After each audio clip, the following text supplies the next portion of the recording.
wasn't quite like us. Well, that was actually pretty humble.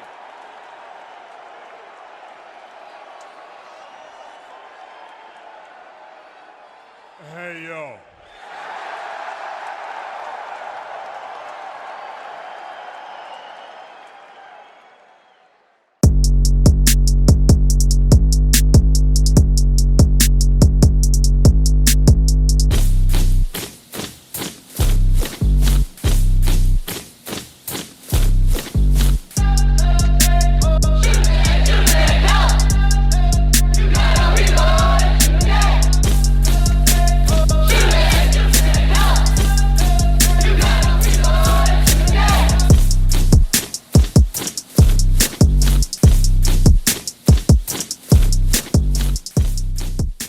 Hello, welcome to the War Report.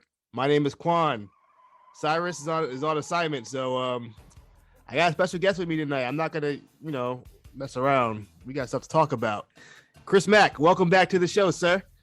Welcome myself back. Thank you for having me, Quan. I'm happy to be back here on the War Report. I don't know how Cyrus get all these great assignments. I don't have to come through. That man using his PTO. It is crazy. I'm like, man, I need to have what he's having, man, because I need some extra PTO myself. You feel me? Look, so last time we did this, I had to have you carry the show because your boy couldn't even breathe out of his nose. I was extremely sick. Man. I was going through it. If you guys watched the Carmelo Hayes interview, you probably can't see it on my face, but I was struggling through that whole interview. I couldn't breathe. Yeah, I blow my nose. It was nasty. You were sounding like you was on your deathbed, bro, when we were trying to discuss the shows. So, but I'm glad you had me around to try to carry for you. Because I could do my part. Try to hold it down. But we're good now. It looks like we have full strength. I'm at full health right now. I ran a couple miles today. Yes, sir. Good. Let's go, baby. Get that cardio in, man. Real quick, your Wizards, man. I got a bone to pick. Look, you know I be betting sometimes. Occasionally, listen, I'll bet a parlay. You know what I mean? Here you go with the parlay. What can I say? Like, we're bad right now. And we let Josh Hart get 47 points. Okay, LeBron is one thing, Steph Curry's another. They're supposed to do that. You got the Fortnite guy, Josh Hart, the Blazers. they are intentionally taking away the rest of the season. And, we can't even stop them. We were blown out by 30 points at the half. That's how bad we've been, man. Hey, look, I'm gonna tell you. Every time I put Kyle Kuzma on a parlay, he had let me down every single time. I'm sorry, man. But listen, right? So I was like, okay, let's switch it up. Porzingis has been balling a little bit. You know what I mean? He doing his thing. So I put, let me get Porzingis 20 points tonight. He got that. That's light. You forgot they were playing Denver, right? So you can't give me 20 points anyway. So I look at the box score. First quarter, this man is 1 for 6 from the floor. I said, "Oh no, it's one of those." And what did he have to end the game? 16. He had like 16. Yeah, 16. Not good enough. You know what? It was not good enough, man. We got blown out, but we held Jokic under 30 points. So a nice 29. A light 29 and 13. Hey man, almost playoff time. We're gonna see what happens. I want to give a shout out to Chris Dunn for getting back in the league, because I kept telling dude, I'm like, there's no reason this guy should be in the G League. He's a tall guard who plays defense. Yeah, I don't understand why the Lakers. I'm surprised the Lakers. What I'm saying, I was like, some kind of contending team would have grabbed him, have him off the bench to play defense. Blows my mind. But shout out to Chris. That's New London. I'm in New London. Y'all know how I go. But let's get into it. I mean, there's no real, easy way to transition into this. We lost a legend. Was it yesterday or was it 2 days ago? Was it yesterday? It was Monday officially. Monday, yeah. That WWE and pretty much the announcement of the passing of Scott Hall. was made official. It was complications from hip surgery that he had the other week, which led to him getting 3 heart attacks due to a ruptured blood clot. And yeah, by that point he was on life support, and when that happens, it's already you're 1 foot in the door. And Kevin Nash, man, reading his Instagram posts, he had he let everyone know, the public know, that once all of his core family came to his side, that they were going to take him off. And at that point, that was the confirmation itself. Confirmation. It's sad. It's one of those situations where, like, we knew Scott Hall hasn't been in the best health for, maybe the last decade.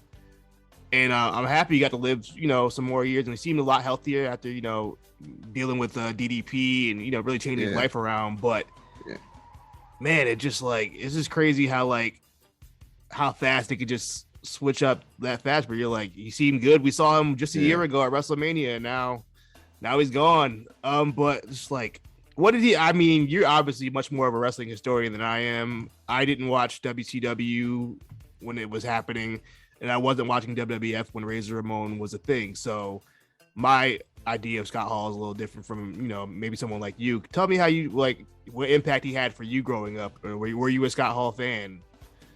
Oh, most definitely I was a Scott Hall fan. I was introduced to him during his time in WCW with the NWO.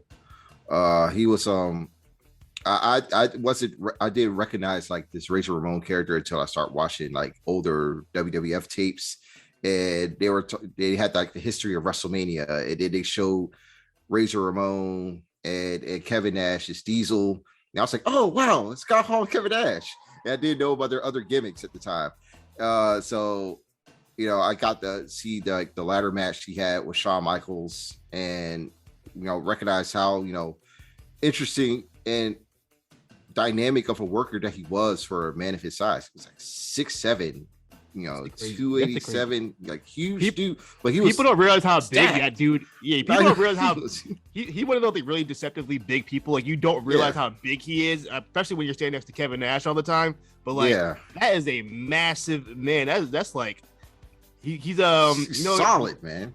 Yeah, he's just a big dude. Did he play football or anything? He played basketball. I think he played a little football, but he was normally a basketball player. That was the background that I received from him.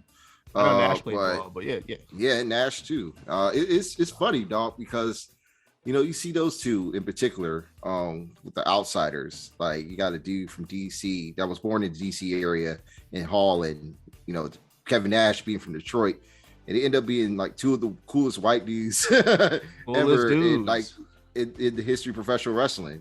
And for Hall in particular to like play as a Cuban character, Razor Ramon, it just integrated into his own persona and his real life persona. That was pretty remarkable. Like, it made it so believable that this was him. He really was the bad guy, and he was cool to be the bad guy. Scott Hall was so cool. Hispanic people wasn't even mad that he was portraying them. They were like, "No, that's cool. I'm rocking with it." That's when you're cool. You can culturally appropriate, and it's fine. Nobody even cares. But there's not that many like that these days, man. Other than the Samoan families, that's about it. And Gwen Stefani, somehow she made it through. But look, man, Scott Hall, man, rest in peace. Thoughts and prayers to everybody, all the family, man. I saw, tweets from X-Pac and Nash. They're really taking it. Triple H, I haven't seen Triple H tweeting. She's probably like a half a year. And even he made an Instagram post and everything. So, man, this one really hurt the wrestling world, man. He made an impact on a lot of guys, not even just from the 90s and WCW, but even like, NXT guys. He was in the PC for some time, specifically with guys like Omos and, really building the next generation. He was always willing to help out the next generation. Obviously, the most famous, one of the most famous moments in WWE Raw with the X-Pac 1-2-3 Kid, surprise win that really, catapulted his career. I didn't know that he did the same thing for Tanahashi in New Japan. I didn't know that until someone posted the video. Like, oh, that's really cool. That's just really cool how, it's funny how, it's with Hall, he was a man that helped changed the business side of the wrestling industry. Yeah. But he was still, a professional through and through. Like, he was able to put over young talent if he deemed worthy that they were going to be something in the future. Yeah, he wasn't on that. That's still pretty cool, man. Really the wrestling world needs more guys like Kevin Nash and Scott Hall that knows how to make money and who to put over that know how to make money. I mean, hey, look, man. Shout out to Scott Hall. I don't know what else to say, man. Rest in peace, man. Man, but there's no other way. There's no real way to transition out of this. But we got to move on. We got to talk about the new signing in NXT, Roxy. I don't know anything about this young lady. You are a fan. Could you please expound on Roxy for me? Yeah. So Roxy, she is former inaugural Ring of Honor Women's Champion.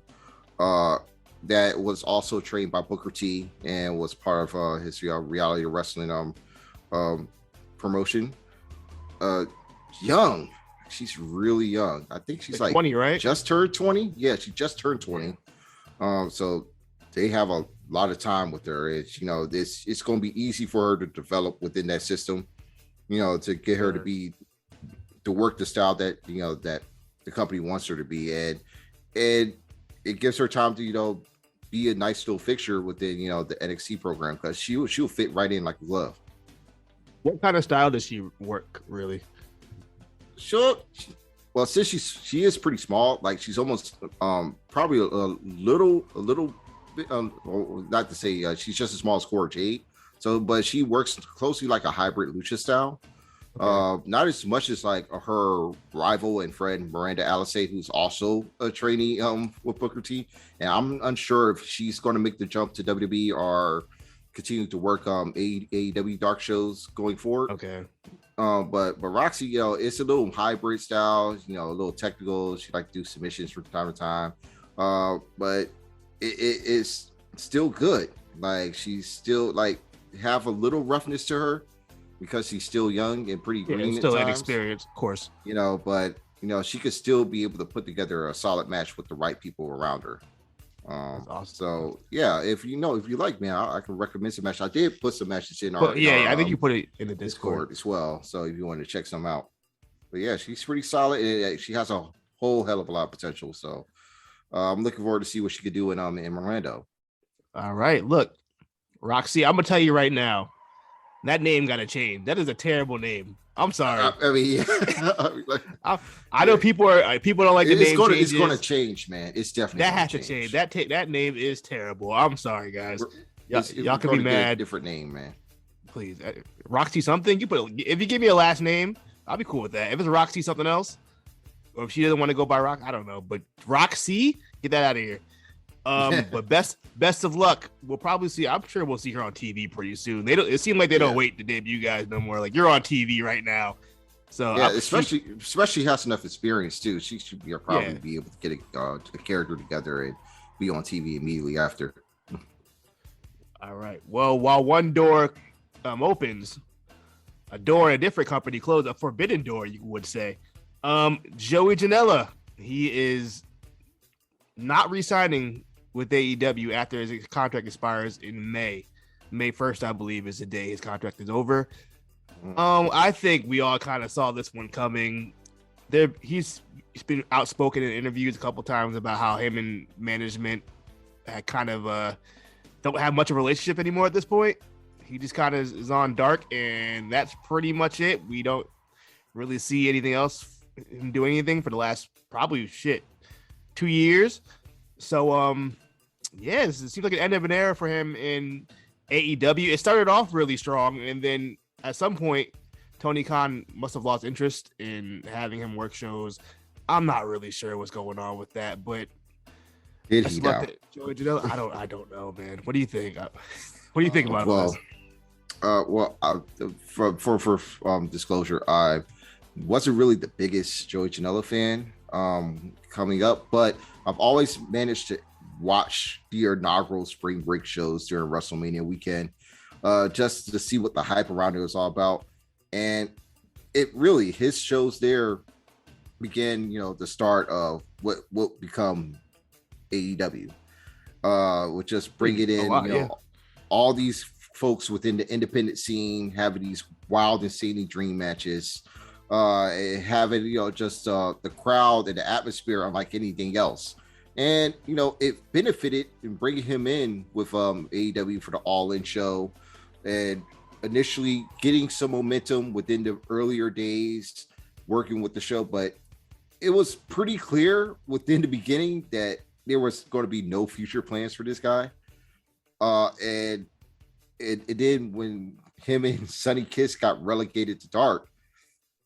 There was just no hope for him to ever really succeed within the company, especially when you have a guy that was a recognizable indie name such as himself.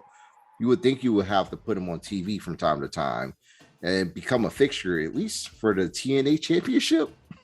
And they can't even do that. No. He even had I don't even know who the chick he had with her, like with some like a bodyguard, he's huge too. I forgot her name too. Yeah, and I don't even know what her purpose is going to serve, because I don't think she even wrestles.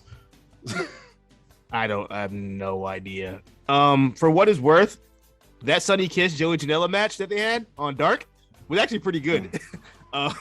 Yeah, I'm sure it was. I might have been the only person that saw it, but it was pretty good. Best of luck to Joey Janela, man. Fortunately for him, he seemed to have, doing all right. Seemed to be doing all right on the indies. So I guess it's not a big deal for him to move on. Maybe he can start charging people more because he's been on TV. You know what I mean? Get that money up. So you know what? Gotta respect it. But I don't expect this to be the last person in the coming months. I can see a couple more names saying the same thing. A couple of guys got their booking info in their bios all of a sudden. So yeah. Take that for what it is. Couple guys and girls. We're just going to see interviews from some guys just say the same thing that Janela and Chavo Guerrero also said, that once things start drying up and they try to get in contact with the management, they don't get no responses back. You don't hear nothing. So this is going to be the process of Tony Khan and any of the EVPs like ghosting talent that are having their contracts expire. Yo, sign me up, man, because I just want to see more of this. This is pretty fucking funny. For what it's worth, Tony Khan did say he owes Chavo a phone call, so maybe he was too busy. I don't know. Yeah, but we'll see. We should ask Sonny Kiss what his relationship with Tony Khan is. But yeah, man, look. That's the news. There wasn't too much going on, so we can get straight to AEW. It's St. Patrick's Day, baby. Yeah. So what's it called? The St. Patrick's Summer Slam Showdown. I don't know. St. Patrick's Day Slam. AEW loves their themed shows. Actually, both of these shows love their little themed episodes. Yeah. But yeah, after the break, we'll get right back into it. Right here on TBS. Oh, look out. Thunder Rosa. Fire! Thunder driver in the thumbtacks. Together. New champion. Thunder Rosa has done it. Here is your winner and new AEW Women's World Champion, Thunder Rosa. I gotta admit, guys, this is a great moment. Thunder Rosa came home. All right. So we start the show off with are they the Undisputed Era? Do they have a name yet? This trio? I don't even know, because initially they were going to be listed as Paragon, or they had that name trademark. And then in the passing, they were known as the Undisputed Originals or something. Someone said that. Yeah. I don't. For what it's worth, man, I still call them, the Undisputed Era. I'm like, that's what they are. That's what they are when I see them. And that's what they still, their mannerisms are the same way. So it doesn't fucking matter, does it? Does it really matter who they are? So for simplicity's sake, we'll just call them Undisputed going forward on this show. It's Undisputed. Those three men go up against the champs, the tag team champions of Jurassic Express and the world heavyweight champion Hangman Page. This seems like this is a Cyrus special. This is every other 6-man multi-man tag match that AEW has done. Started off cool, and then at some point everything that broke down, and they said, "Fuck tagging, we're not tagging anymore. We're just gonna do stuff." And some cool little spots. I'm not gonna say the match was bad. It was fine. It was if you've seen they were going at a blistering pace, man. Yeah, they're moving. Bobby Fish's old joints couldn't be able to handle all that shit. I'm like, they were just going from spot after spot within the first 3 minutes or so, and it was fun. It looked good, man. It was well executed. It was a fine, nice little opening match. You know what I did like? At the same time, I didn't really care that much. You know what? I did like Hangman's what's the word I'm looking for? Hangman's hot tag. He hadn't done that in a long time. Last time he done that was probably when he was teaming with Kenny. So it was cool to see that. He was really fine. The crowd was hot all night tonight. Oh yeah. I'll give San Antonio that. They were really hot, which is weird because usually San Antonio, they're not known for being a hot crowd. Usually, like when WWE goes down there, they're like, it's not Corpus Christi. It's up and down, man. It's not Corpus Christi bad, but San Antonio. Did WWE still do Corpus Christi? I think they stopped going there. I don't even know. Right? There's no way they got to. Did they do it the last time when they opened back up? Because they were doing shows in Texas for a little bit. I can't remember if they were at Corpus Christi. I promise every time they've gone to Corpus Christi, I don't know how far away that is from San Antonio, but I don't know what's in the water out there. That it don't matter how good the show is, they will make no noise. it's like it blew my mind. It's so weird. Man, hey, I digress, but I'm glad that like dead Raw crowds are over, and that we still get some heat for some of these shows because man, those Raws are hard to sit through back in the day. It's impossible to have a dead crowd now. They'll just pipe some noise in anyway, for no reason. Even when they don't need it, they'll do it. Yeah. Speaking of sports entertainment, we have Chris Jericho appreciation segment. This fucking segment was hilarious, man. This was something. Jericho comes out with 2.0 and Daniel Garcia and Jake Hager. They are the Jericho Appreciation Society. That's dick riding crazy, by the way. That's a wild. Yo, Jericho. Listen, man, he's been here for 30 years, and he finds a new way to just have a wild look with his hair. You just get it all looking all flow and curly and permed out at times, trying to keep it straightened out, and he's looking in great shape too. I'm just wondering, is he just growing it out one more time before he has to do the big chop? I don't know. He's a rock star though. They'll hold on to that hair forever till they can't anymore. I'm surprised that he's still able to grow it out at like 53. So that's impressive. Kudos 53. To him. So he comes out basically. I think he's older than that, but but yeah, I'm going to give him a benefit of doubt. So basically, this is Inner Circle all over again. Except a little more swaggerless than before, which is insane to me. So he calls it Jericho Appreciation Society because all these wrestlers have showed appreciation to Jericho, and Jericho has shown it back. He talks about Daniel Garcia getting into a car accident and not being losing use of his legs and had to relearn how to walk. And Jericho made a big donation towards his surgery. And then he talked about how when 2.0 got fired from NXT, Kevin Owens made a call to him and said, "Hey, can you get my guy the job?" So they've showed appreciation to him.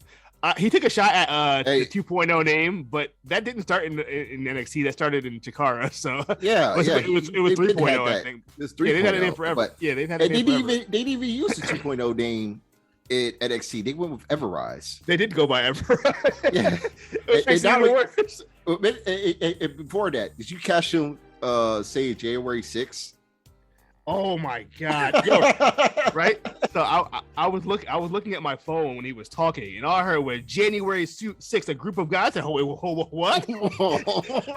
I looked up from my phone so fast. I said, "Wait, what did he just say?" Oh, okay. You scared me there a little bit, but the way it was just weird because he like put emphasis on the J. He's like January 6th. I was like, "Oh no."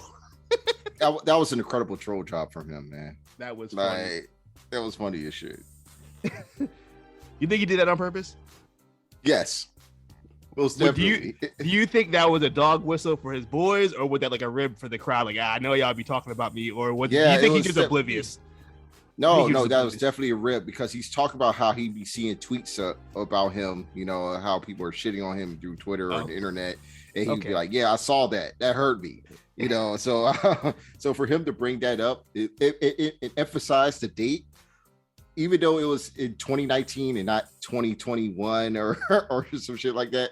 It's still crazy. It's still wild. This dude he's a maniac, man. He's a fucking maniac.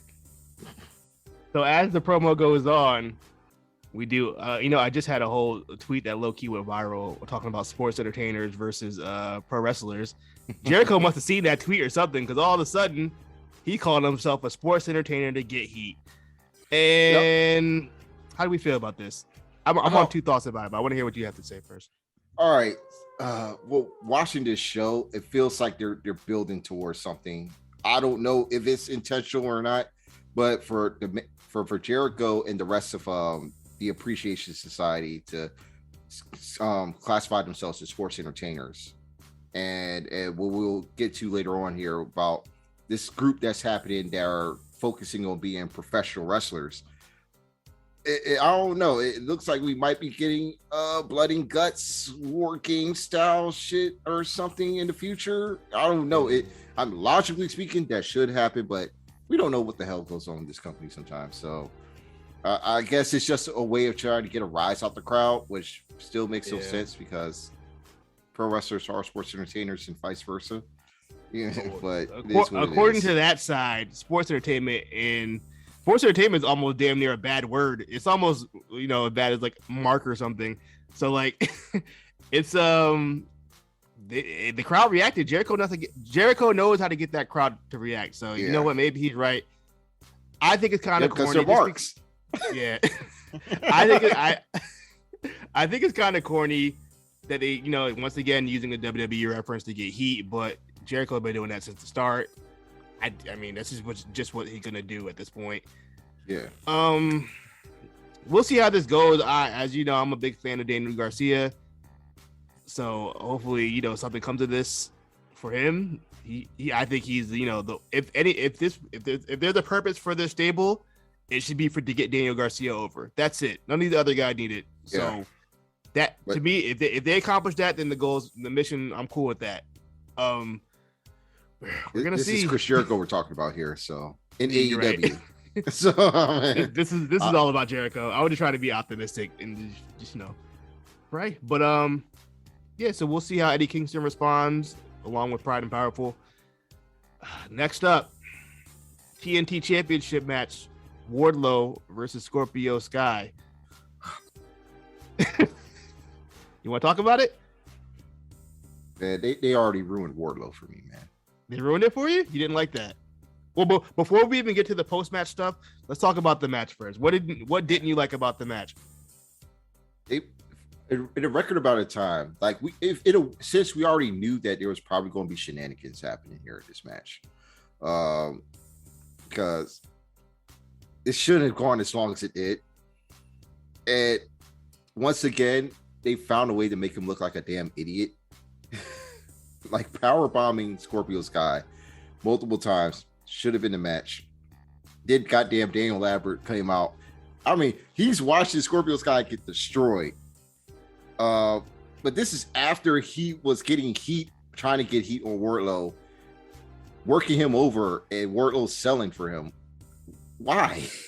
Why is Wardlow selling for this dude that shouldn't really be on his level at this point? And yet, when he finally does dominate him, he takes his sweet time. Lambert gets involved, and instead of rolling Scorpio Sky back into the ring, he power bombs him on the apron, or get ready to power bomb the apron.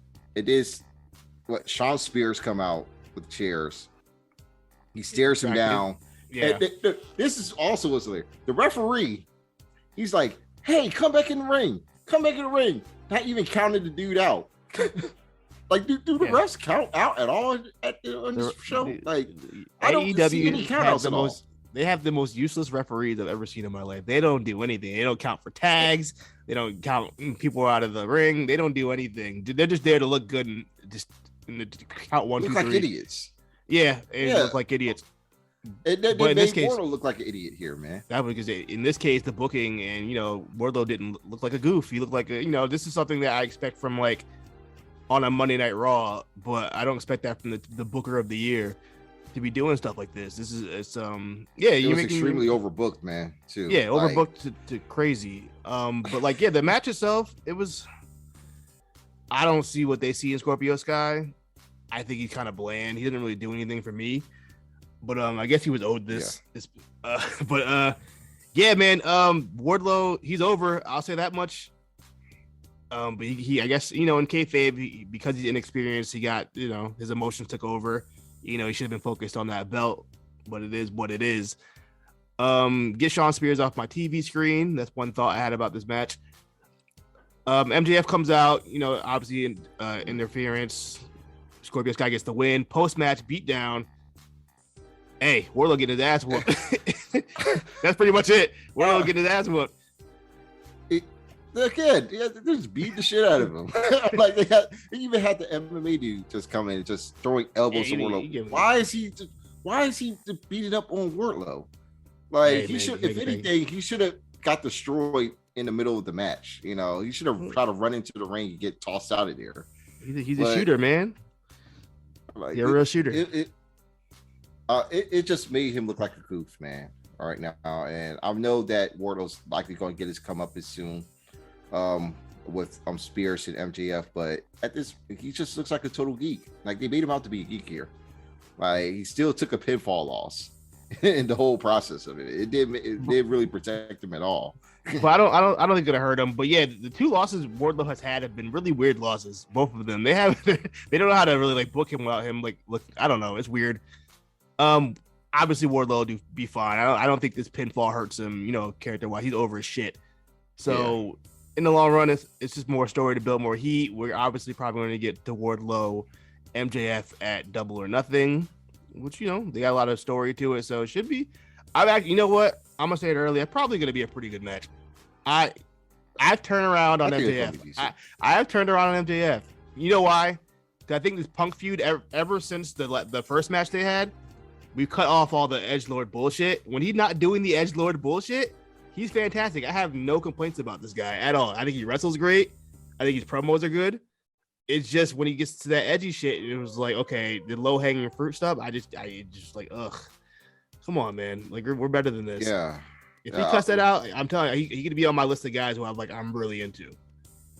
Well, they hopefully they make up for the way they did this segment here with Wardlow, and try to build something better off of this. Their inevitable matchup between him and MJF. And yeah, I agree, man. I do like MJF as well. For what he brings as a character. As a promo. Worker. When he's not, again, we're not doing much to add short stuff. When he talks like a regular heel, and tries to be a regular heel, he's pretty decent, and he's decent enough to work in the ring as well. So the match itself should be like the bootleg version of Triple H and Batista, and if it's anything close to that, that'll be good in my book. Hey, I'm with it. Let's see what's the last thing I got going. Main event. Let's get right to it. Steel cage match. No, that mariachi interest is amazing. That shit was hard. I think that might be the best interest I've seen AEW do. But I like Jade Dead Revolutions too. I think that the guitar, they did a really good job with that one too. So, I don't know. Yeah, it's up there. But this match was interesting for me because it started off slow and I was like, I don't know. It's like I guess they got time. Cause they started at like, I want to say it was like 9:30 Eastern time when the entrances started, or at least like 9:35. So are they gonna get time? But so it was so weird to me, like the ending, the finish was so sped up because they had mad time. I'm like, what are we doing? So the match starts off slow. We pick up once so the chairs get introduced. I'm like, okay, I'm feeling this match because then Thunder Rosa gets her offense in. The match is going good. I'm cool with it. I'm even cool with the kickouts. I'm like, okay, we're cool. That's fine. It's a big match. This is a match I would expect to have those kind of kickouts. And then all of a sudden, the thumbtack spot. Was it the thumb? Yeah, I thought there was a power bomb Britt Baker on some thumbtack. No, but before all that, Britt Baker, like it was everything involving the thumbtacks, you know. Yeah.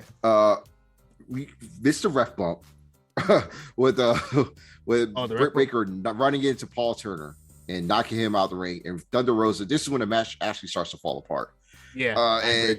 And then she goes for the roll up. Paul Turner's already been knocked out. She just seen him get knocked out in the ring, and then she's trying to roll up and go for that, and then Britt Baker gets control of the match again. You know, able to hit one of her moves, and then she's calling for a new ref to come through, and lo and behold, it's Aubrey, and she comes in, and with her goddamn facial expressions and over the top mannerisms, trying to count the fall, and I'm like, yo, man, just count the fall. Like, don't try to, you know.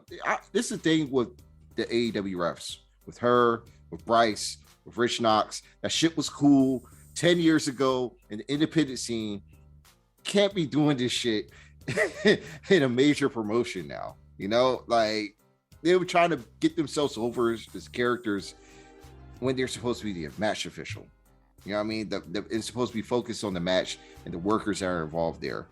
I'm like, it was just dumb. And then to watch Britt Baker take a powerbomb spot onto the thumbtacks, and then get right back up. I haven't seen a blatant no sell that bad probably since maybe when Cena did that DDT on the concrete. That might be the most it might be worse than that one. She literally got right up, grabbed the chair from under the ring, and went straight to swing. I said, whoa, wait a minute. And she pressed L2 wide so quickly. Got right out that there. I said, wow. They are rushing to that finish. What was the finish again? How did he finish? They rushed right to the finish. Thunder Rosa hit the Thunder Fire Driver on the tax right? For the win. Okay. And I'm like, what the hell? Like, the even though they were rushing for time, it also could be misconstrued that, you know, Britt no selling that shit towards the end for her dropping her title. It just makes her look like an asshole, you know. Yeah, if you want to go that route, but you know, honestly, I just think she's not. I just think she's not good. Yeah, she isn't, because she did. They could have went to the finish immediately after the powerbomb spot. Or, you know what I mean? It did the stunner botch. That's one of the worst. That stunner was bad too. I almost forgot about that. That stunner was terrible, and it also Britt trying to put in her lockjaw submission. When she took the glove out, and the whole setup just looked so weird. You know, trying to put the glove on and then try to get the submission in. And Rosa's just standing there with her arm entrapped. And then it just became a mess once again after the first ref bump. And I don't know. I'm just glad that the title's off of Britt. But where do you go from here now? Where do you go from here? Do you try to book her out of the title picture? Because I don't know if that's going to be possible.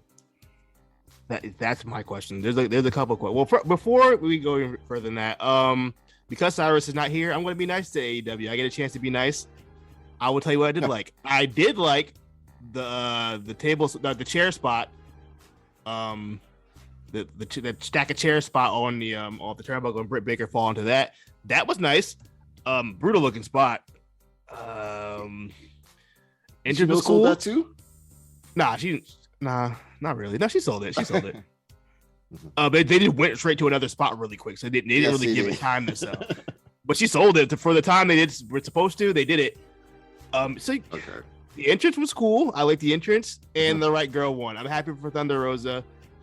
For some reason, her and Britt don't have the best chemistry. It seemed, which is weird because their first match they did, and then but this time I don't. It's like Britt Baker's regressed somehow, or Thunder Rosa just wasn't into it. But yeah, man, the crowd was hot, so the match.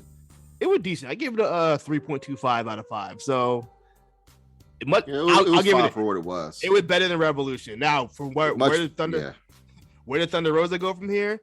Probably the Bunny or something, because they have no other girls that are worth contending. Literally, the only 3 girls they worry about on this show is Britt, Thunder, Jade. That's it. And Jade don't even have nothing to do. So and Ty Conti now. Now they're using Ty Conti for stuff. For paid fans, just putting her. She's already in something, so I don't even know where Thunder Rosa goes from here. I guess they have to run it back. It's gonna be a best of 3. That's the only thing I can think of. Run it back at double. This was the best of 3. Oh, it was the best of 3. Right? You're correct. This is the best of 3. I don't know what the hell Thunder Rosa does, or Britt. Because you're right. What is Britt without being in the title picture? Unless they go to Jamie Hayter route, they can do Jamie Hayter. You still have. I guess you've got Chris Statlander around. Ruby. You got to turn one of those two. Stop right there, because look, we can go right into quick hits. We get a quick little promo of Chris Statlander, taking off the makeup. Are we done? Are we done being aliens? Are we done with the nose boops? Are we going to be a serious wrestler? Are we here? Is she going to be away from those best friend dorks? It looks like she is already. Yeah, she wasn't with them, so hey, who with me? I guess it could re-rock Nyla Rose too, because we haven't seen her on TV for a while. She has been on Dark. Let me tell you, that woman is on Dark every week. I'm like, and I don't know what they're still continuing Hikaru Shida and Serena Deeb still. That's fine, because they never really got to finish it. It didn't really get to finish. I'm not mad at that. At this point, you kind of have to give them a title shot after this feud, because where else can they go from that as well? That could be true. You know what? Now that I think about it, if Serena Deeb does beat Hikaru Shida, they could do Serena Deeb versus Thunder Rosa, because Serena Deeb's on a winning streak. I don't think she's lost this year. I think she's like 7-0. I mean, she beat Scrubs, but I'm pretty sure I can tell you where she's at least TV matches wise on my little Excel spreadsheet. Let's see what match she had. She is 6-0 this year. So wow, that's not including matches on Dark she's had. I don't know how many matches she's had, but yeah. So that's a possibility. It could be Serena Deeb versus Thunder Rosa, and that's cool with me, because I think Serena Deeb probably is she the best women's worker on the roster. Yeah, by a good margin, she probably is the best women's worker I don't know. We have right now. She does not that far behind, but she does good. Your two best workers are like pushing 40, and they already move at a snail's pace. That doesn't say much for it doesn't spell well for the rest of the roster, because they definitely need some high quality talent coming through it. They just don't really have that.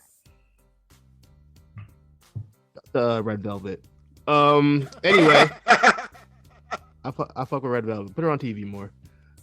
Anyway, Hardy Boy. Oh, I missed something. Hold on. Look, we talk about Hardy Boys. Let's talk about the Hardys, man. Let's talk about them. The Hardys are in AEW. This match was way too long. I was expecting. This is where I texted you that. Hey, I think we're watching a glorified house show, man. Because these matches were going too long. It felt like a glorified house show. This is me thinking of my WWE booking brain. I would just assume Hardy Boys come in the rest of the play or fighting against Private Party. They haven't won all year. Hey, let's go win. Let's do the hits. Let's get out of here. That's it. That's all 5 minutes or less. No one's looking for a competitive match. We want to see the entrance. We want to see the Whisper in the Wind. We want to see Poetry Emotion. We want to see the Swanton.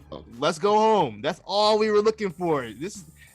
We don't need a 10-minute competitive match with the Hardy Boys and Private Party. Private Party didn't gain anything from this. I'm not looking at this match going, man, they're so much higher on the hierarchy of the tag team. No, they still lost. Like, save the 5 minutes. It would have helped with the main event, but they don't have to rush to the finish. Yes, yeah, man. Like we had another tag match that went 10 minutes that didn't have to go 10 minutes. So this is what I'm talking about, right? I know I complained about it last week about how NXT does too much within their 2 hours, but it never feels rushed. Nothing ever seems to really feel rushed. Even though it's too much, at least they're not rushing for time at the end, not scrambling to finish the fucking show. No. AEW, this happens a lot. And, it happened last week because William Regal went too long on his promo. which he publicly apologized for, which I don't think he needed to do that, but nice guy Regal. And then this week it seems like Tony Khan or somebody, an agent, booked these matches too long. There's no need to have a commercial break in between this match. I'm sorry, this match should have been 5 minutes. Let's go. I don't know what you think. No. This is really just been a common occurrence with this company and them structuring their Dynamite episodes of having matches go over 5 minutes, 7 minutes with talent involved that have no business of being in a long 50-50 competitive match on TV, when it could just be a nice little squash to put the talent that they're supposed to be over, and to get to the next segment. And you give you more opportunities to fill the show with segments to introduce your talent and to put over do promos or other things. Because the promos that they have right now and the things that I be seeing, they feel rushed as shit. Like we saw the Claim and the Taz Goonies and Swerve and Keith Lee all in one segment at one point. And I was like, what the fuck is happening here? They got all the niggas in one segment. And I'm trying to see what was going on. Raw used to do that where they would just like have like the Hurt Business against whatever other black team they could find at the time for like 6 months for no reason. This is the same thing. Ricochet, Cedric, and some other guy that they come to. Yeah, New Day. Apollo Crews. Apollo, New Day. It was some combination of that. But Hardy Boys, let's not do that next time. Even Jeff looked kind of gassed. But another tag match that went kind of long, but I'm not as mad at this one because I think it served purpose to the story they were trying to tell. Was Bryan Danielson and Jon Moxley against the super goofs of this combination of being Chuck Taylor and Wheeler Yuta. As soon as I saw Wheeler Yuta on this card, I knew what was going to happen.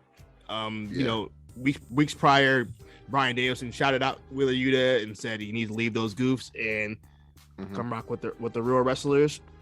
So basically the story of this match was just kind of Moxley and Danielson kind of toying with these dudes and really trying to inflict as much violence as possible. That seemed to be their thing. Moxley, Bryan seemed to be working as a heel. I don't know what Moxley's really doing. He's kind of in between, but they were beating Chuck Taylor's ass. They were whooping Chuck Taylor's ass for like 10 minutes. And then, Wheeler Yuta comes in, he gets a little hot take. I will say this much. I have been slandering Wheeler Yuta since he got signed. This was his best showing. I will say that much. I still think he's boring as all ever. Yes. And I don't know if Moxley and Bryan and William Regal can save him, but I'm gonna keep it open, open opinion on him. But he don't do nothing for me. But basically, that match happens. Obviously, Bryan Danielson and Jon Moxley win. Wheeler Yuta kind of leaves his goof friends and goes to talk to, extend his hand out to Regal. Regal smacks him in the face, similar to what he did to Bryan Danielson and Jon Moxley on Revolution. So where do we go from here? Are we building a super stable of real shooters, or what do you think we go from here? Do you think Wheeler Yuta leaves the best friends and teamed with Bryan Danielson and Jon Moxley? And if that's the case, why they stick Daniel Garcia with Chris Jericho? This is where I'm getting at here, because they really both teams are, especially William Regal on commentary. He emphasized how how AEW in particular, this company needed more professional wrestlers, and now you see Wheeler Yuta is trying to extend the olive branch and join and learn from the two violent ones in Regal. But he still have to earn his stripes. While you can see also Lee Moriarty might be another one that they target in the future. With Daniel Garcia, he calls himself a sports entertainer. That's the rest of the Jericho Appreciation Society. It might be potentially building towards something in the future. I mean, it looks like a easy go right here. I'm not sure, I hope that something happens from this. Because you got to give these guys something to do, especially with Danielson and Moxley. They should be challenging for the tag titles by July. If not, what are we doing here? Quick question. how do you think it feels to get smacked in the face by William Regal? I feel like he smacks hard. Like he don't hold back when he smack people. I feel like my jaw will be broken, man. He's a big dude. William Regal, yeah, not a man, small man. he's huge. That's a big boy I feel who like smack you in the face. Broken, man. Yeah, you know, kind of scary. I'll get a concussion from one of his slaps. So, shout to Willie Uter for eating that slap. I hope he gets away from Danhausen. I don't want to be in any group. Yo, I hate him. I have such a hate for the best friends. Every member they added, it makes me angrier and angrier. Yeah, he provides nothing. Orange Cassidy, like, he's fine in small doses, but you know, it comes to a point where, you know, you just kind of dish the lackadaisical, you know, shtick from time to time, especially if he wants to be looked at as a serious competitor. Yeah. But this is Sandy's keeps him. You know, he's just going to be nothing more than a mid-card act. And, you know, Beretta and Taylor, you know, their time has passed. I mean, they're basically jobbers at this point. They don't really they're pretty much jobbers at this time.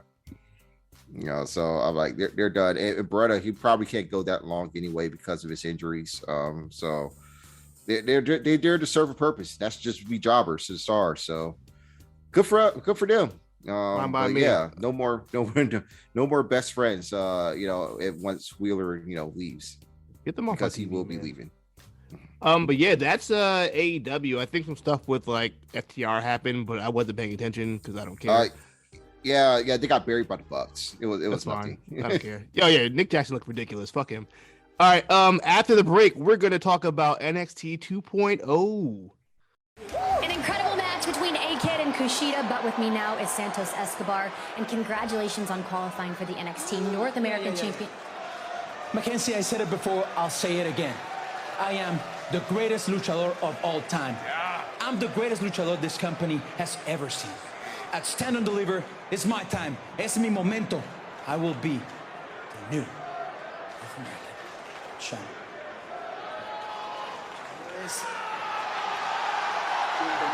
Welcome to NXT, Ray.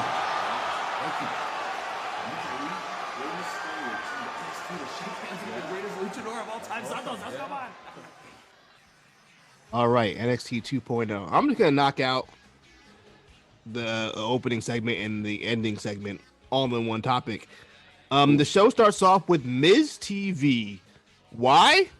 I don't know, because Miz didn't really do anything. He was not really necessary. I know at all in the promo. I think he was just there to just, you know, celebrate with his boys, man. The Big Car Mafia, they took over, you know, the CWC, man. I guess so. He came through, hosted Miz TV. It was really one of the like more pedestrian Miz TV episodes we've ever seen. Bro, nothing happened. It was nothing. Nothing really happened. It was this could have been done with just Ziggler and Rude and LA Knight. Like, he missed forward. But he was there. He got a big ovation. I believe this is his first time in NXT. You know, not the game show, but you know, like just a regular. But right in Orlando, or I guess an Orlando edition of NXT. Yeah, I don't believe he was on any of the Full Sail episodes of NXT in the early days. LA Knight comes out, challenges him for a match, challenges Ziggler for a match. Ziggler's like, look, little bro, you got it. You want a title match? You got it. And so that's for the night. I'd like to point out earlier in the night, before the show aired, Braun Breaker was on a hunt for Dolph Ziggler. He was very upset. Went to the parking lot, and then he got sent home. So you can go home, buddy. And so he was not around for the show until we get to the match. LA Knight versus Dolph Ziggler. I'm gonna be honest, I don't really remember much of this match. Do you? No. All I know is Dolph retained with a super kick. He brought the super kick back as a finisher. He won with he won with the super kick on when he won the belt. So yes, I mean, I think we all knew the result of this match. LA Knight, I don't think he's won a match this year. I will say he's over his shit, but he ain't winning nothing. So I don't know if that's because he's on his way out. Yeah, or what? But you see him getting called up. I mean, he should be getting called up. I feel like the Dolph match was like, you know, like the stamp of approval. You know, especially maybe that was like a goodbye. Yeah, the finish in itself too. I think Dolph congratulated him or thanked him or shouted him out when they were huddled up together after the pinfall. Okay. So some interesting things ahead for Mr. Yeah himself. After the match, Rude and Ziggler, I believe they do a beatdown on LA Knight. They might have, I don't remember. But anyway, Braun Breaker comes back. He comes back to the building. He confronts Ziggler. Well, first of all, he knocks Bobby Roode on his ass. Former NXT champion Bobby Roode, he got knocked on his ass like a referee, and then he challenges Dolph Ziggler to a match at Stand and Deliver, and Ziggler accepts. So we will get Braun Breaker versus Dolph Ziggler, Stand and Deliver. I was curious about the tickets, so I went on the WrestleTix Twitter page, and surprisingly, I was very surprised of the ticket sales for Stand and Deliver. I was like, oh, okay, they're actually selling something. It's not, obviously, they're not going to sell out the United Airlines Arena. I think it holds like 10K. I think they were selling like 5K, and I believe they already sold 4. And there's still a couple weeks left before we get to the actual show, which is surprising. I didn't think it was going to sell because of the day it's on and what time it is going to be on. People aren't going to want to sit through 2 shows that night. Yeah, it was going to be crazy for them to try to sell out 10,000 seats when there's a show was going to be selling out 80. Yeah, so it's just like, okay. But yeah, tickets surprisingly were a lot higher than I thought they were going to be. So shout out to NXT. Also, I know we don't talk about ratings on here, but last week Roadblock did like 650K people, which is, the numbers they were doing in NXT 1.0. So, oh, wow. I think people are starting to, catch on and realize, hey, this 2.0 ain't so bad. And I think also with the integration of main roster talent is giving it that boost as well. Yeah, bringing in Ziggler, having him win the title to also, be a selling point towards their first big show outside of Orlando in nearly 2 years. So and at this point, this is and now also later in the show we'll also discuss, the Mysterios coming in. You don't know what's happening there. The tag division might be heating up with maybe a surprise team in the future. Who knows? So this is an interesting time. It's WrestleMania season, man. We're getting all the stops. They're not wasting a scrap. They're not wasting anything going into this moment. So looking forward to it. Well, let's talk about it. We'll talk about Santos Escobar a little bit later, but after his big win against who the hell did he wrestle? Kushida. Cameron Grimes. He's backstage being interviewed by the interviewer, and then Legado talking shit. He's saying, "Look, man, I'm the best luchador of all time." Out of nowhere, Rey Mysterio and Dominic Mysterio show up backstage, and to the surprise of a lot, I didn't know they were going to be there. That was a huge pop too, man. Like crowd, the crowd went. That's Rey Mysterio though. It's Rey, man. We finally get Dominic in NXT where he belongs. He challenges Raul Mendoza to a match. They have a match, and this might be the first time Dominic Mysterio has ever gotten cheered in his life. So I'm sure he was having a ball. He looked good out there. His promo. Hopefully he stays there after Mania. He really should. He really. If like WrestleMania is like Ray's last match or something, I mean, maybe not. He might have a couple more years in him, but like Dom should probably go down to NXT. I think he's accomplished anything he's gonna do on the main roster. He's not gonna make it past being the tag team with his dad. Send him to NXT. He needs to work on his promo because that promo he did was terrible. He sounded like that was some of the worst acting I've ever seen in my life. The line delivery, abysmal. But do you have any thoughts on the match between Mendoza and Dominic Mysterio? It's pretty standard. It was a standard match. Quite the overbooked finish too. I don't know how, it really was, how he was able to fend off Elektra Lopez distracting him, and he tried to get back on the match like an idiot. and then all of a sudden, Fallon Henley, who has been becoming now more of a regular on 2.0. It was also associated with the redneck tag team of Briggs and Jensen. They came out and they started helping out the Mysterios, and then Ray, he ends up knocking Santos on his ass. Yeah, but the funny part we didn't talk about it in the prior interview. like the way Rey Mysterio was stanced up during the interview when Santos was talking that shit. Like, he about to rock his shit. He couldn't wait. He couldn't fucking wait. You know, as soon as we get to the ring, rock this shit. And I was like, that's what I'm talking about. They need to have a match within the next 2 weeks. Like, they have to just have that as the main event for 2.0. If they do Ray versus Santos next week, woo!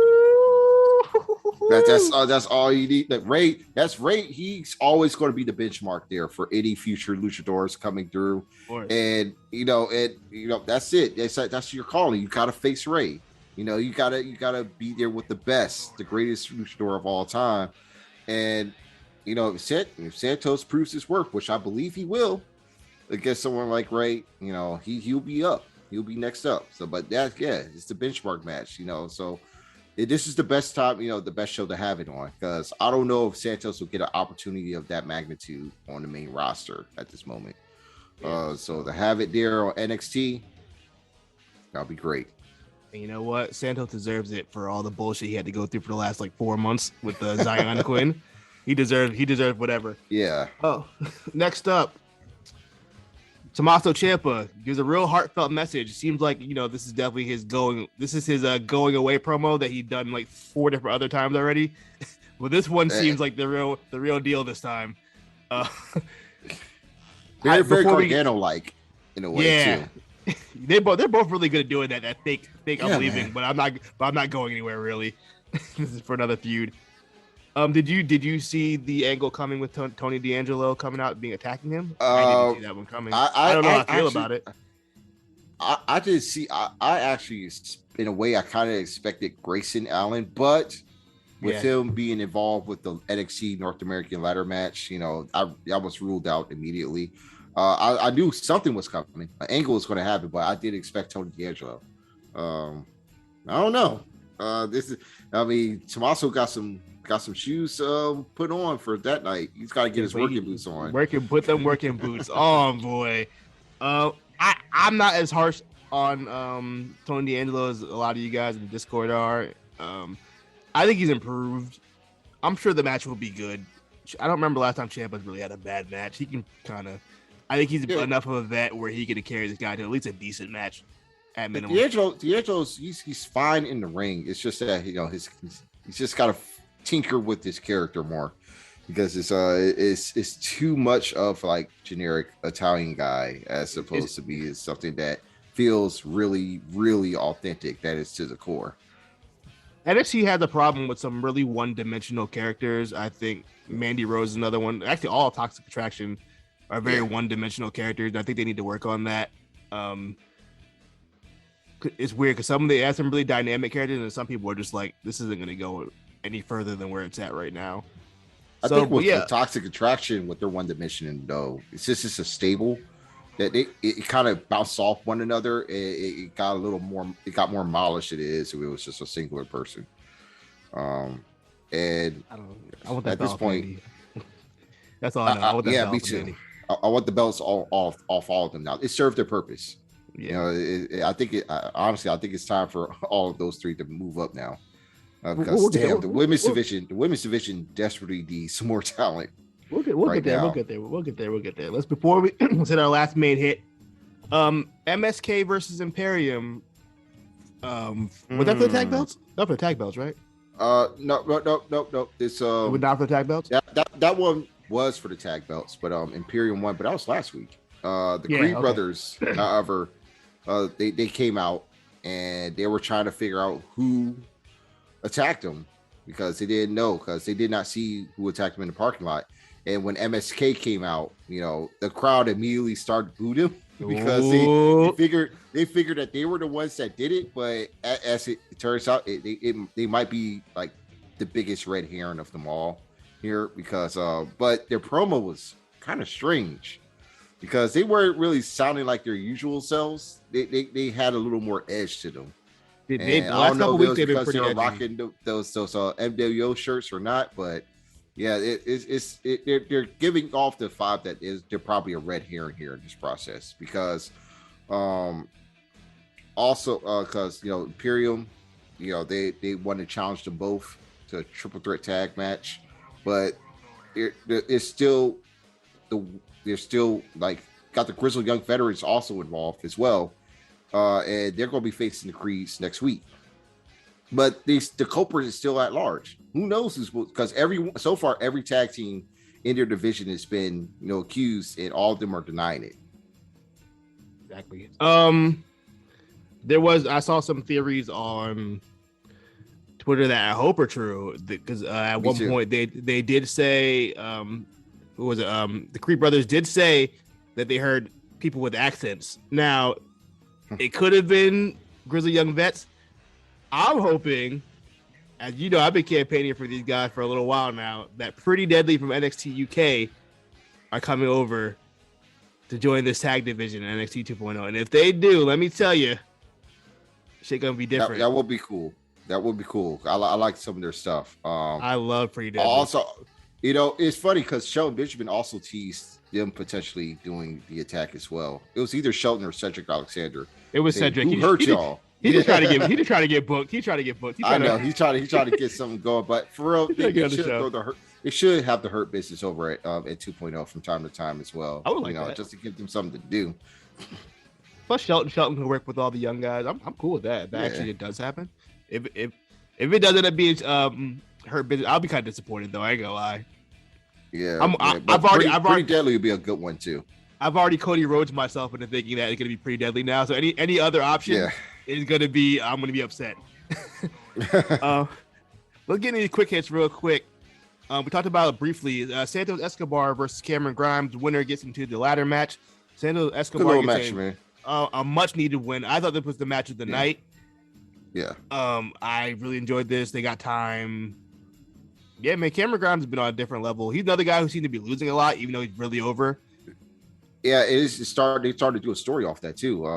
Apparently, it looked like it's going to be another character change for him because he showed disappointment in the loss against Santos, and made mention to the fact that he disappointed his family as well, so he doesn't know what to think. It looks like we might be getting another change here.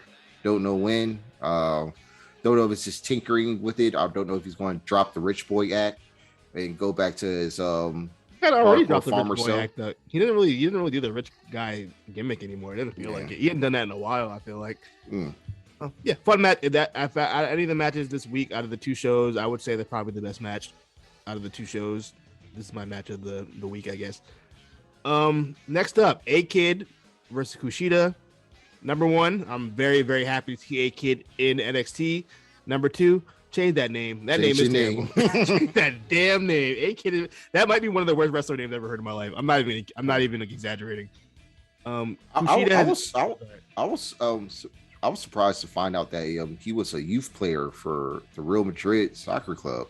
The football. Yeah, that's a big deal. Like, if you're a youth player for a club that size, that means you're one of the best players in the world at his age. So for him to transition from that into MMA and now the pro wrestling and doing it at a really good rate, that's pretty cool. And I like the match for what it was between these two. I don't know what they're doing with Kushida though, man. I'm with you with that because they got to do something for my guy, man. He's losing a lot. After I saw him lose to Idris Inoue on Level Up, I said, "Yeah, I know what Kushida's role is going forward. He's the what's the main roster equivalent? He's like, it was Cesaro, it was Cesaro, like a Cesaro or like a Sheamus. He's like that guy. What's up? Sheamus wins, so I don't even know who he. I guess I would put it with Cesaro, man. He's like Sami Zayn. He's like a Sami Zayn. Sami doesn't win much. Sami wins too. He's the barometer. It's barely. I guess so. I don't know. Yeah, because I don't remember last time Kushida's even won a match. But free Kushida. Are we on hashtag free Kushida? Are you ready to do that? Part of me kind of wants to, but at the same time, I'm like, what's he gonna do? I don't want him to. I would rather him go back home. Because I'm gonna tell you right. If he goes to AEW, he's on Dark. If he goes to New Japan, he's gonna be in the same spot he was in before. Like nothing's gonna change. I don't even think the light division really changed much since he left. If we gonna keep it changed a bit, but if he goes back, he's gonna have to guarantee him a spot in the heavyweight title scene because they can't throw him in the light division. They cannot. You can't throw him anymore. But A-Kid looked good. good little. I wish the match. Actually, I wish this match did get a little more time. I feel like it didn't. We didn't get to see everything that A-Kid's about.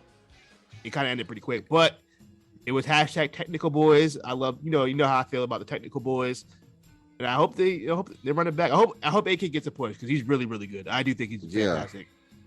Yeah, but they probably gonna have to change that name after WrestleMania weekend. Please! Oh my god, I think it's terrible. Look at have an A-Kid and a Roxy in there, bro. Yeah, that's too many hyphens. It's not good. Tiffany Stratton attacks Saray before the match starts, before she could transform. This is awesome. every anime watcher always said that. Why don't they just attack them before the person transforms? And Tiffany Stratton said, "Yeah, I'm gonna do that," and beat her ass. I was more impressed that Saray's wig stayed on that whole time. I was like, that thing's gonna come off. There's no way that wig stayed on her head, and it stayed on. So shout out to whoever sewed that in.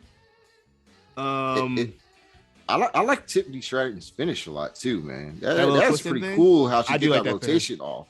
I do like that finish. Yeah, she's definitely an athlete. What is she, like a trampoline something? I think she's like a world trampoline champion or something crazy. Like a super gymnast of some sort. Yeah. Yeah, I need her to bust out like a Phoenix Splash or something like that. I need that. Let's get a Phoenix Splash. Oh, she definitely. If she wanted to do like trampoline stuff like that, I bet she could take a huge spot one day. She'd definitely fall off a ladder or something at some point in her carear. Yeah. We gotta give her that like another year or so. I'm not gonna rush her into it. I don't want to land on her fucking head. You have any other thoughts about this?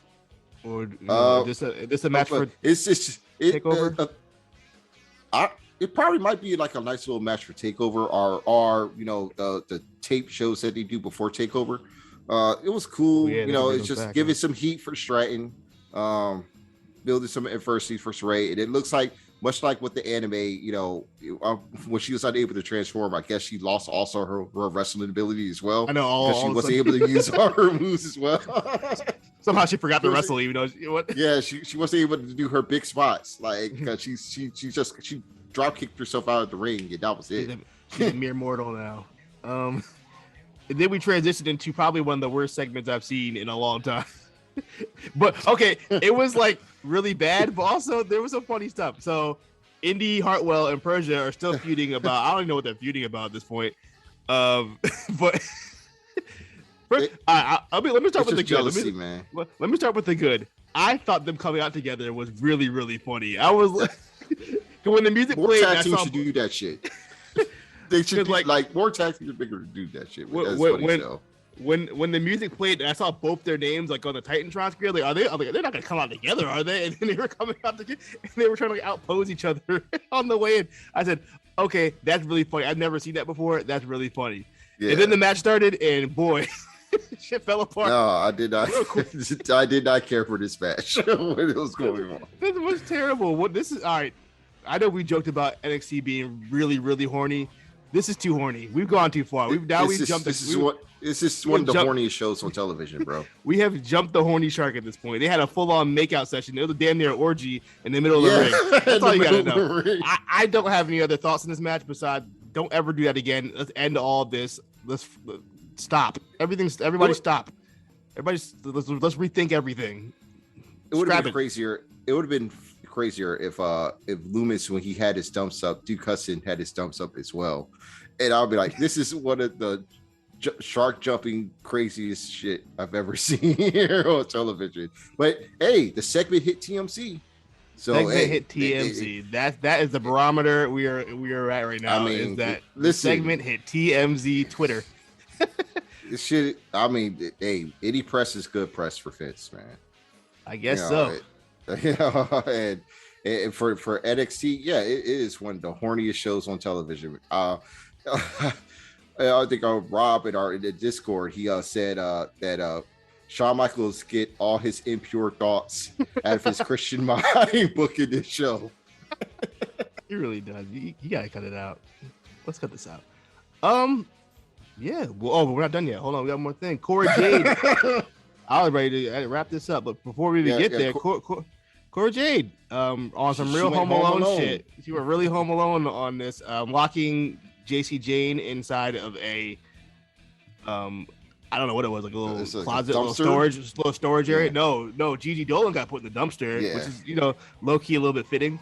Yeah. If you know, you know. But yeah, she got locked in the dumpster by a forklift, and then she made the rookie mistake of going into the parking lot thinking she could get out safe at night. First of all, she broke into Mandy's car, so she was already green for that.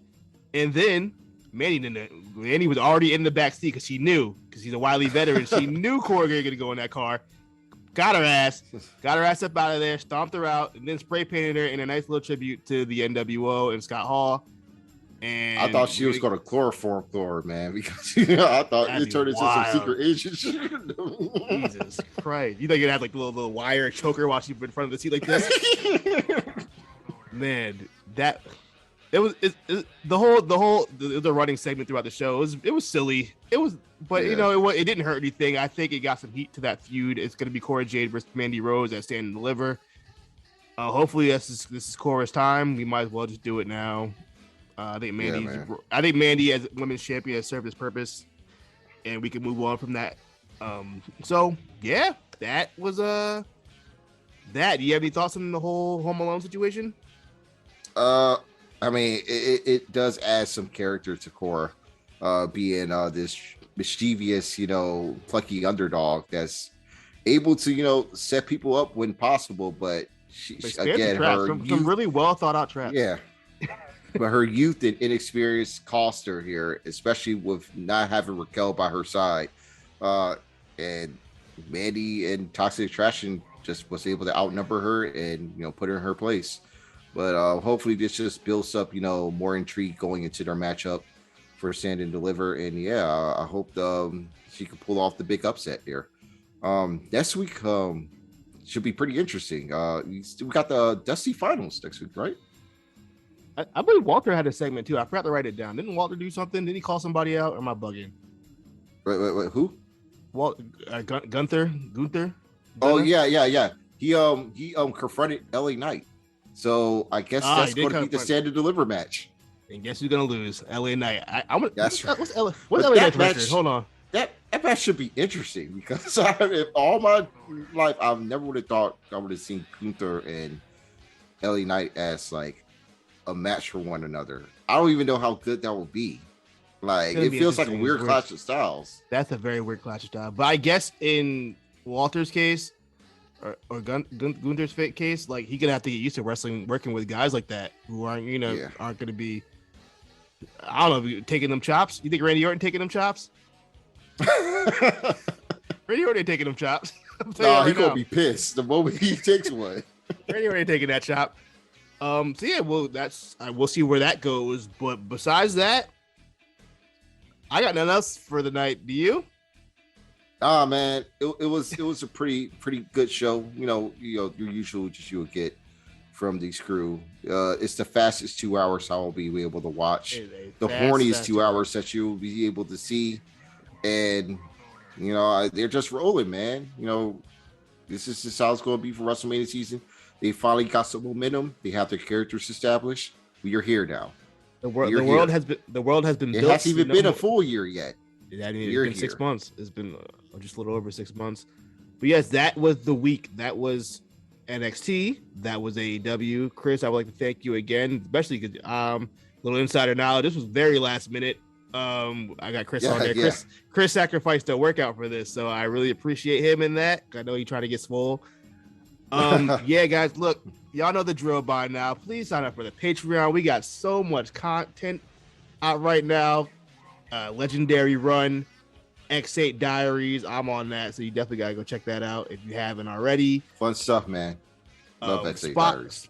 It's very fun. I had to finish the most recent one with him and Justin, but yeah, the whole crew is on. The whole RNC A Show crew is on the X8 Diaries. We're all having fun talking about 2002 stuff, pop culture, and of course the road to WrestleMania X8. We got Legendary Run with Batista. I believe we just finished up. Spot Callers coming soon.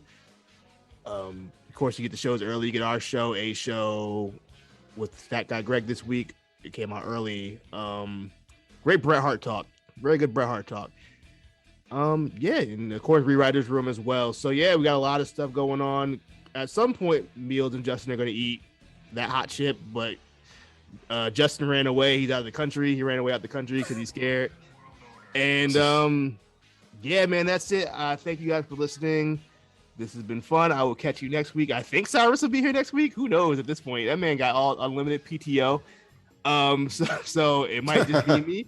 We'll see. But thank you guys. Have a great week, and I'll catch you next week.